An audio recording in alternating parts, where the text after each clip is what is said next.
Bonjour, Andrew. Bonjour, Alex. Very continental today.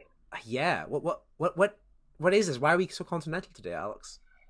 Well, this little episode of Brains on the Outside is being recorded remotely while I am in a beautiful farmhouse in France. I'm in Not a wanting to brag. I'm in a pretty nice normal house in Durham, so I guess I'm a little Yeah, it is really jealous. nice. Yeah. Do you have lots of French holiday business ideas for us today in our I have third holiday I have episode? yeah, I have two. I have two French holiday business ideas that have come to me while I have been experiencing this holiday in France Incredible. alongside, yeah, I think they're the product of incredible cheese dreams and too much sparkling wine. Should, you've hyped them up to such incredible levels. Should we just start? Should we just do it? Okay, Should we just launch in? first thing, right? I was lying in my bed last night Mm. in this incredible farmhouse that we're in. It's lovely. It's just an amazing place. It's someone's family home that we're in, Hmm. and it's big and it's beautiful and it's lovely. And there I was. I got into bed and I pulled the covers up across me without the duvet in because what kind of mad person uses a duvet in the temperatures like this? And I lay there, and as I lay there in the quiet, I started to hear all the noises that the house makes. I started to hear the creaks and the kind of weird groans and the noises of the wind vane outside and the rustles. There are some palm trees in the garden that make a noise like that. And I kind of started to get creeped out, actually. See, I get kind of creeped out in my own house hearing the noises my own house makes. So when you're Yeah, away and it's new noises, it's even worse. it is. And there's new creatures here as well. I found a moth that, no joke, was like 3 inches across earlier today. No. Just very beautiful, but yeah, it was like, whoa, okay, what is that? Yeah, so last night while I was lying there, there's obviously the rooms where the owners of this Airbnb have kept all their stuff, and they've got signs on them that say privé, and they've got a big hand on them. And in the middle of the night last night, I was like, what if someone's actually still in one of those Yeah, rooms? they haven't actually left. They're in there with you. Yeah, they're just coming out at night, and we never see them, and they're creeping around at night doing normal stuff, just living their days upside down. Oh, Uh, they're like a nocturnal family. Yeah, exactly. What if this is a parasite situation? What do we got going on here? See, So, if you're an Airbnb owner, what I'm recommending is that you use a service that I have just invented that makes all of those noises like weirdly comfortable and explainable. okay. Do you have an example of how this would work? Yeah, so you're lying there in bed, you hear a kind of creepy noise, and it's like sort of sounds a bit like, I don't know, groaning and maybe the sort of a creaking sound. You open your door and poke your head out, and there's a friendly ghost in the hallway, and he's Okay. like, "Hey, how's it going? Is it how are you okay? Is everything all right? So I'm so just sorry, I'm just clanking my chains here." is it that the ghost is making these noises, or something else is making this noise, and the ghost is just owning up to it and pretending? I think it's ambiguous. I think it's Right. ambiguous, right? It's just we always make it sound like it's a good, fun sound. Right. That fluttery moth sound. You open the door and there's not a moth there. There's a fairy. Like maybe it's the tooth fairies on holiday here at the same time as you, and you're like, oh, that's okay. And then you go back to bed all nice and happy, That's not knowing that extremely actually there's a foot long moth outside the bedroom. that's fun for you, and probably also extremely fun for your kids as well. You get to meet all these Yeah, fun magical creatures. exactly. Yeah. Absolutely. Yeah, it's always explainable. That weird creaky noise is actually just someone doing their washing in the middle. It's a borrower doing some washing at the bottom of the bed. So I Yeah. really love this idea, but my fear is that you're going to be in competition with a business that I've just invented right now after hearing that. Hmm. So I the issue here is that you've not gotten used to these creaky, creepy noises yet. but eventually, if you live there long enough, you would. Because you Yeah. have gotten used to the creaky, creepy noises in your own house. So what my Mm. company does is we go and we record all those creaky, creepy noises from your house, and before you get to your Airbnb, we put some speakers around the perimeter and blast those Oh, creepy noises in. So yes, the house is making its own noises, but it's being drowned out by your normal creepy noises. I really like that a lot, and it's also made me just invent this other service because I think what the problem there is, Andrew, that people are going to go to their Airbnbs and they're going to get too comfortable and they're not going to want to leave. Oh shit! Yeah, okay.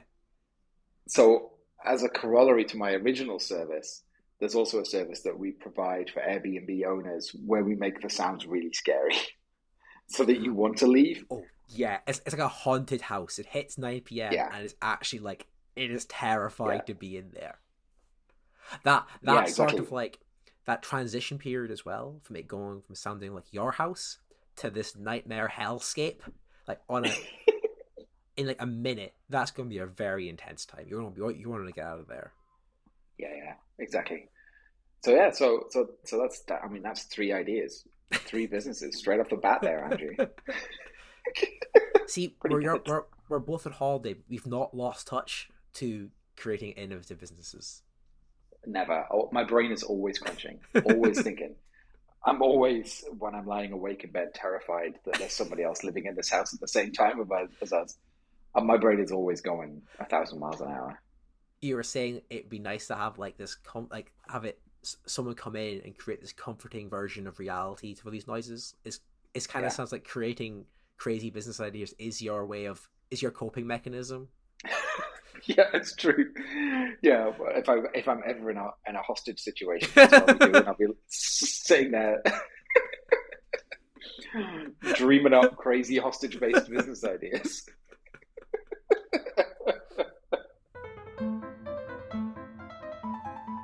Okay, so idea number two that I had is whenever I'm away with my family. In fact, anytime we go anywhere and we see an animal that we regularly see. Mm-hmm. So, as an example, here in this farmhouse, it's surrounded by big fields of there's sunflowers on one side, there's corn on like three sides, I think, um, because it's really in the middle of nowhere. You sound There remote. is, yeah, it is pretty remote. I mean, this internet connection that we've got here is rough, right? So we'll see how this thing goes. But yeah, we are quite remote. We're about a 10-15 minute drive from the nearest town. Um, and yeah, it's literally a farmhouse. It's yeah, that's what it is. So the fields around, there are some telegraph poles that run up to this house, and sitting on the top of one of the telegraph poles, pretty much every day, is a buzzard. Mm-hmm. Um, and we, as a family, have named that buzzard Derek, right? I, And I love when every time, animals have a human name. me too. And every time we leave the house, we're like, "Oh, is Derek around? Is he here? Who's seen Derek? Has anyone spotted Derek?" Now, it occurs to me that it's more than likely that someone else has also named that Mm-hmm. buzzard Yeah, at some point in the past. Now, I want to prevent name clashes in the future for animals so that if I go and meet someone else, I can be like, "Hey, have you seen Derek?" and they could actually be So, like, yeah, I have seen Derek. yeah, I want to make that, and then and then I'm like, "Oh, do you mean but Ernesto?" Uh, Um, so what I want to do is using a combination of mobile technology, mobile phones, Mm-hmm. and image recognition, and also the only legitimate use of the blockchain. Okay, okay. Okay. I want to make it so that you can name any animal Mm-hmm. that you see, unless someone else has already named it. So Right. you take your phone app out, you point Yep. it at the bird, at the buzzard. It's like, oh, do I recognize this specific buzzard? No, I don't. What do you want to call it? You type it in, Derek. Derek. That's what the bird is called. It's baked into the blockchain forever, the animal blockchain forever. And the next time someone else is like, I want to name that animal, they come up, they point their phone at it, and it's like, oh no, this bird's already called Derek. You can't rename it. Sorry, that's it. It's done. this is genuinely the first and only good use of a Web 3.0 piece of technology. Like, I believe so. I really like when I see an animal out in the wild, just pointing to it and making the noise it Hmm. makes. Like I see a dog and I'll point at it Oh, and go woof. So maybe the nice. app can, you can point it at the bird and it could also give you like some other features like Alex called this bird Derek. Andrew thinks it makes a noise squawk, and it would just Yeah, gently fill out with all these facts about it that people would put in. but yeah, yeah, yeah. Cause, That's it. so So, there's that game No Man's Sky that kind of did this, where you could, if you named a planet or a plant, it would be named that for everybody. oh, Humans, we've discovered so much species on Earth, and because of mass extinction, there's getting less and less new species to name. So the next stage is like drop down into a more granular, less aggregated naming scheme where we name each individual animal. This butterfly is Steven. That dog is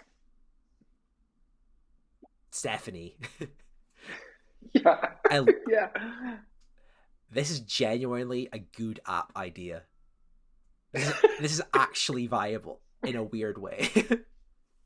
I really want to branch out upon there, and name trees as well, because like often you see a really nice tree and you're like, that's a lovely tree, That's and trees are great. around for a lot longer than animals. Yeah, So you want to, big Steve the oak tree, or Branchy Jenny the redwood. you've already introduced us an interesting naming scheme where it has to be something than a human name. But this is actually I've, a pretty universal problem because the Ents in Lord of the Rings have this problem where they lose each other and they can't find the other trees. So oh yeah, if the trees have trouble finding the other trees, what hope do we have? 100%. And imagine what, like, if you think about it from a what three words perspective as well, this allows you to get away from. You don't have to have like a random what three words name for something. It's like, oh, turn left at banana pickle motorway. Yeah. You turn left instead at Leafy Graham. It makes it more personal. It would actually have this effect of like when humans name something, they become attached to it.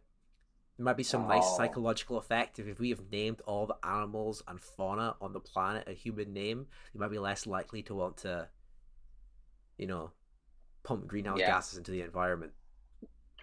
One can only hope as I sit here gently stewing in this ridiculous heat. It actually, I thought this is why we need this psychological effect to work because the negative carbon impact of piping this onto the blockchain is so bad. The amount of GPUs we need burning 24 hours a day, we have to hope people's behavior gets better elsewhere. Really do. We killed the planet naming all of the animals individually. So it sounds like you've had a productive businessy holiday, Alex. It's been really productive amongst all of the eating of bread and pain au chocolat and croissant and going for nice trips in the countryside.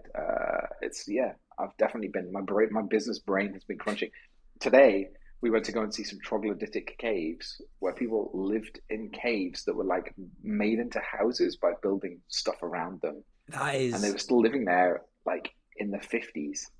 that's such a So there's cool some and brains on the outside idea.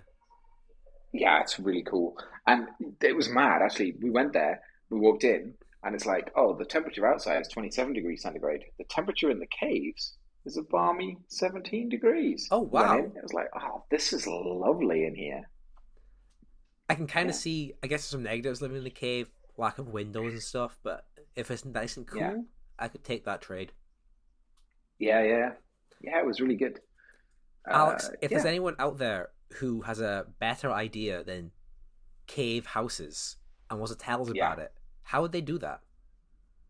There's three ways, Andrew. So email, brains on the outside at gmail.com, or Instagram, brains on the outside, or by Twitter, brains outside. Amazing, Yeah. Is there anything else people could do for us, Andrew, other than emailing us their amazing ideas? The absolute best thing that somebody could do is please tell your friends about the show and make them listen. Force them to sit them down and make them listen. We've had, as of this week, as of recording this episode, we've had almost 500 people listen this month, which would be it's 500 downloads this month, which is our most successful month ever. And it's down to people listening and telling their friends and spreading the word. So thank you. Amazing. Thank you so much, everybody. Thank you. We love making this podcast. It's great fun. We love it. And we'll probably be back again next Monday with more great business ideas. Hopefully, yes, we will. If we can manage to coordinate all of our holidays that we are taking at the opposite ends of time. So, but sweet. Oh, wait, we forgot one thing, Andrew. What was that? Keep your brain on the outside. Oh, keep your brain on the outside.